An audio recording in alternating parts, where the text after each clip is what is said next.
Assalamualaikum warahmatullahi wabarakatuh. Kami dari tim Fusion ingin mempresentasikan proyek mata kuliah kecerdasan tiruan, yaitu implementasi algoritma decision tree. Untuk anggotanya, yang pertama ada. Halo, perkenalkan nama saya Nur Aliza dengan NIM 1811501426. Dan yang kedua. Hai, saya Sofia Indriani dengan NIM 18 11 50 10 61. Dan yang ketiga.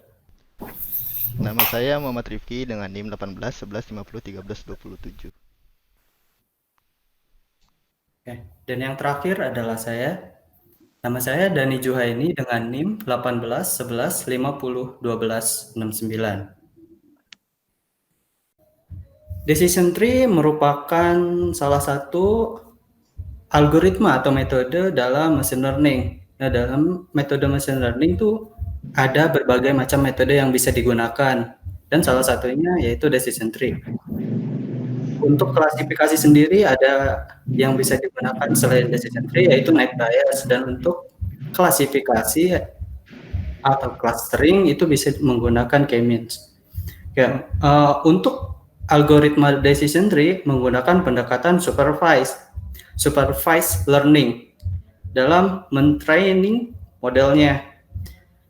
Nah, pendekatan pun ada dua jenis, yaitu supervised dan unsupervised. Dan untuk decision tree digunakan pendekatan supervised. Oke, untuk selanjutnya itu memiliki struktur seperti diagram alir, yang mana langkah-langkah yang dijalankan selanjutnya yaitu mengalir. Misalnya seperti kita menginputkan 3 buah bilangan. Misalnya A, B, dan C, itu dicek untuk setiap kondisinya. Apakah dia bernilai benar atau bernilai salah, dan terus dicek sampai ke nodes terakhir. Oke. Nah, setiap nodes internal mewakili tes pada atributnya. Nah, di setiap nodes, misalnya yang ditunjuk yaitu B kurang dari C, itu di situ terdapat atribut yang akan di train.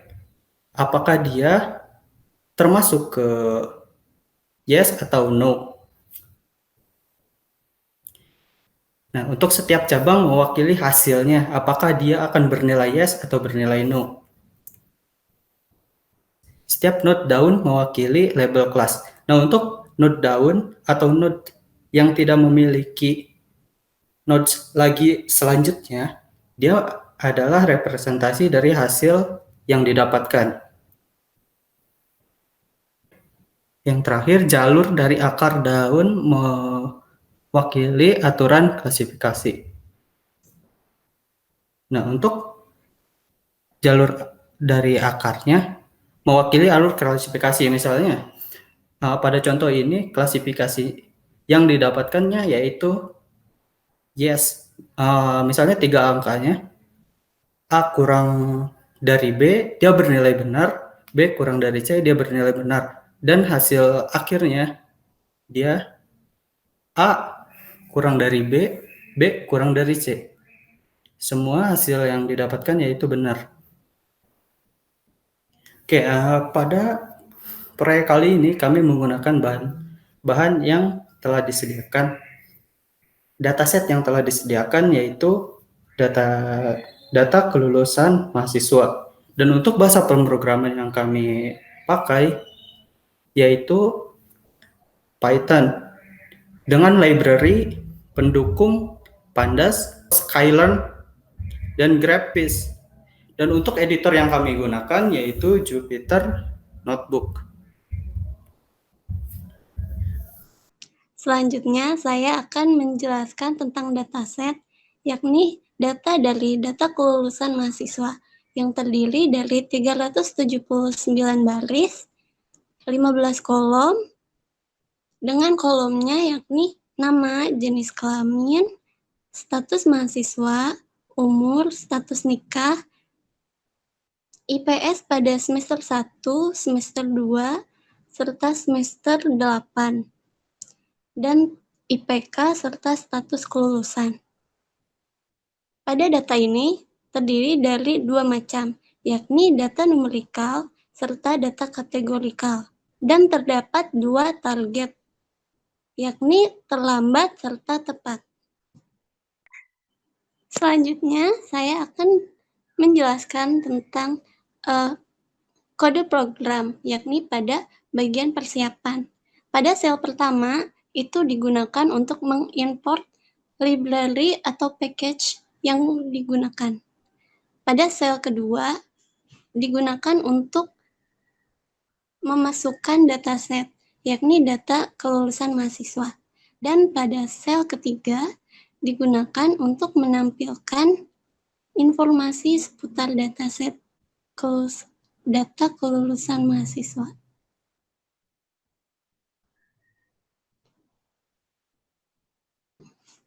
Selanjutnya adalah reproses data. Pada bagian ini dibagi menjadi 3. Yang pertama adalah untuk menghapus baris yang terdapat missing value atau terdapat data yang tidak lengkap. Dan pada sel kelima, yakni digunakan untuk mengubah kategorikal menjadi data numerikal. Seperti yang ada di sel 5, data laki-laki diubah menjadi 0 dan data perempuan diubah menjadi 1. Nah, pada sel ke-6 digunakan untuk menampilkan isi dataset secara lengkap. Selanjutnya saya akan menjelaskan pelatihan data pada sel ke-7 untuk memisahkan target variabel Y ke dalam fitur X yang memisahkan atribut kelas dengan atribut fitur. Pada sel ke-8 untuk memisahkan dataset menjadi data training dan data testing. Lalu pada sel ke-9 untuk membuat decision tree model berdasarkan kriterianya. Dan sel ke-10 untuk melakukan proses pelatihan pada model decision tree. Lalu ada pengujian dan visualisasi model. Sel ke-11 untuk melakukan visualisasi terhadap model decision tree yang telah dibuat. Sel ke-12 prediksi terhadap data testing. Pada sel ke-13 untuk melakukan pengukuran akurasi, presisi, recall, dan membuat confusion matrix terhadap model decision tree. Oke, untuk selanjutnya yaitu demo aplikasi akan dipresentasikan oleh Liza. Oke, selanjutnya saya di sini akan mendemokan program model proyek AI kami menggunakan algoritma decision tree, khususnya algoritma CART yang disediakan oleh library Scala. Seperti yang dijelaskan oleh teman saya sebelumnya bahwa kami di sini menggunakan editor atau tool Jupyter Notebook. Alternatif lain, jika tidak memilikinya, bisa menggunakan Google Colabs. Oke, di sini saya langsung mulai run semua selnya. Ya, sip. Pada sel pertama, kami mengimport package atau modul atau library yang diperlukan. Terdapat 3 library yang kami gunakan, Pandas, Sklearn, Graphviz. Pandas digunakan untuk memanipulasi datasetnya, Sklearn untuk pembuatan model AI-nya, decision tree, lalu Graphviz untuk visualisasinya. Sel kedua kami mengimport meload datasetnya, data kelulusan mahasiswa, lalu sel ketiga kami mencoba menampilkan informasi seputar datasetnya. Bisa dilihat bahwa di sini terdapat 379 baris dengan terdiri dari feature columns 15, dari nama sampai status kelulusan. Dapat dilihat di sini pada baris 12 atau enggak, kolom IPS semester 8 dan IPK tidak memiliki entry sebanyak 379 seperti lainnya, maka bisa dikatakan bahwa terdapat data kosong di dalamnya. Jadi dataset ini perlu dilakukan pre-processing. Maka selanjutnya akan dilakukan pre-processing tersebut. Di sini dikarenakan barisnya itu sangat banyak, jadi kami akan menghapus saja baris yang tidak ada, yang menyimpan missing values-nya. Ini menggunakan perintah drop-na, lalu ditampilkan lagi infonya. Bisa dilihat bahwa berkurang barisnya dari 379 menjadi 369, namun semuanya terisi penuh. Lalu di sini karena sklen hanya bisa memproses data numerik, tidak bisa memproses data kategorikal, jadi kami perlu mengubah data-data kategorikal tersebut. Jenis kelamin dari yang laki-laki jadi 0, lalu perempuan jadi 1. Status mahasiswa jadi 0, bekerja jadi 1, nikah, yang belum nikah jadi 0, menikah jadi 1. Lalu di sini kami menampilkan hasilnya. Hasil dataset yang telah diproses. Bisa dilihat perubahannya. Kelamin jadi 1 menandakan dia ini perempuan, lalu status mahasiswa bekerja. Lalu ya seperti itu. Di sel berikutnya kami mulai memasuki tahap untuk pelatihan model. Di sini kami memisahkan dari fitur kelas, target kelas, dari fitur-fitur yang hanya digunakan untuk proses. Lalu di sini kami mulai membagi datasetnya menjadi data training dan data testing dengan testingnya 20% dan diacak. Lalu di sini kami mulai membuat decision tree-nya menggunakan kriteria entropi.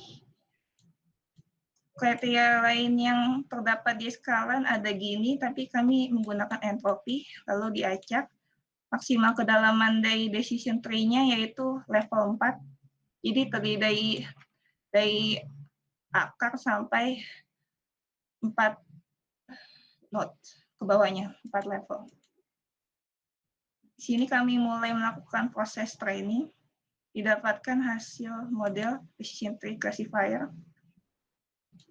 dengan kedalaman 4. Lalu di sini kami mencoba memvisualisasikannya menggunakan library graphics. Didapatkan file PDF-nya decision tree, hasilnya seperti ini.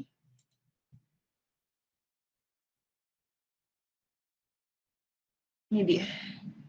Ini merupakan akarnya, berarti fitur atribut status mahasiswa memiliki bobot terbesar dengan entropi 0,9.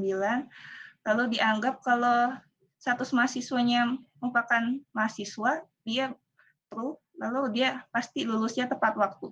Kalau dia false, berarti tandanya ini dia itu 1 itu berarti dia bekerja atau dibilang kelas karyawan, kemungkinan besar akan lulusnya terlambat. Lalu masing-masing ini diukur kembali dengan umurnya berapa di sini. Lalu biasanya kalau yang ke kiri itu true, ke kanan itu false. True, false, true, false, true, false, true, false. Dengan masing-masing kedalaman, node menyimpan aturan-aturan klasifikasinya masing-masing dengan perhitungan algoritma decision tree-nya. Bisa dilihat ini merupakan memiliki kedalaman sampai 4. Dari sini 0, 1, 2, 3, 4. Oke. Lalu selanjutnya setelah kita melakukan proses training dan pemodelan, kami akan melakukan proses testing. Di sini dataset yang tersisa 20% itu akan dilakukan testing terhadap modelnya, lalu didapatkan hasil seperti ini. Setelah itu kami melakukan pengukuran terhadap model AR kami, decision tree kami. Kami mengukur dari confusion matrix-nya, melihat di mana decision tree kami salah mengklasifikasi atau memprediksi, lalu berapa skor atau nilai akurasi, dan di sini juga ada hasil dari laporannya. Di sini bisa dilihat bahwa yang benarnya dari tepat adalah 45, lalu yang benar dari terlambat 21, dan algoritma dan model AI kami memiliki akurasi 89,1%. Ini sudah lumayan tinggi ya, sudah bagus sekali. Lalu bisa dilihat lebih jelas lagi di laporannya. Ada target tepat dan terlambat diprediksikan dengan presisi 0,92, terlambat 0,84. Recall juga hampir sama. F1 score ini untuk mengetahui nilai rata-rata dari harmonik, dan support ini untuk berapa kelas dari berapa jumlah sampel dari masing-masing kelas. Setelah selesai, kami itu membuat UI-nya, user interface-nya. Di sini kami menload salah satu library-nya, tkinter. Ini merupakan, ada sel ini merupakan fungsi tersendiri yang kami buat untuk mendapatkan inputan dari pengguna. Di sini merupakan ya usernya, user interface-nya. Oke, jadi hasil user interface-nya seperti ini. Masih sederhana sekali, simple, tapi sudah bisa bekerja. Oke, Sang, coba saya masukkan inputannya dan melihat apakah algoritma decision tree-nya memprediksi tepat atau terlambat kelulusannya. Oke, saya coba masukkan mahasiswa.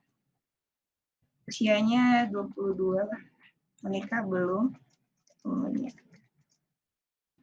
IPS-nya 3, coba dimasukkan asal-asalan saja. Prediction tepat. Algoritma decision tree kami memprediksi bahwa data mahasiswa ini akan lulus tepat waktu. Lalu jika diganti saja bagian ini, karena jika kita lihat di model visualisasi decision tree yang dibuat, status mahasiswa itu memiliki bobot yang paling terbesar. Information key-nya terbesar, dan dianggap kalau berubah di sini aja akan sangat berpengaruh pada aturan-aturan klasifikasi yang lain. Ya, coba kita lihat diganti ke Bluetooth. Get prediction terlambat ya. Jadi emang benar ketika kita merupakan mahasiswa kelas karyawan, mungkin kemungkinan besar kita akan dianggap diprediksi akan lulusnya terlambat. Oke, itu saja demo program dari saya dan juga pencobaan parameter masukan dari penggunanya. Oke, itu saja demo program dari kelompok kami, dari tim kami, tim Fusion. Demikian presentasi dari tim kami. Mohon maaf jika ada kesalahan kata ataupun jika ini masih banyak kekurangannya. Terima kasih sekali atas perhatiannya semua. Kami undur diri. Assalamualaikum warahmatullahi wabarakatuh.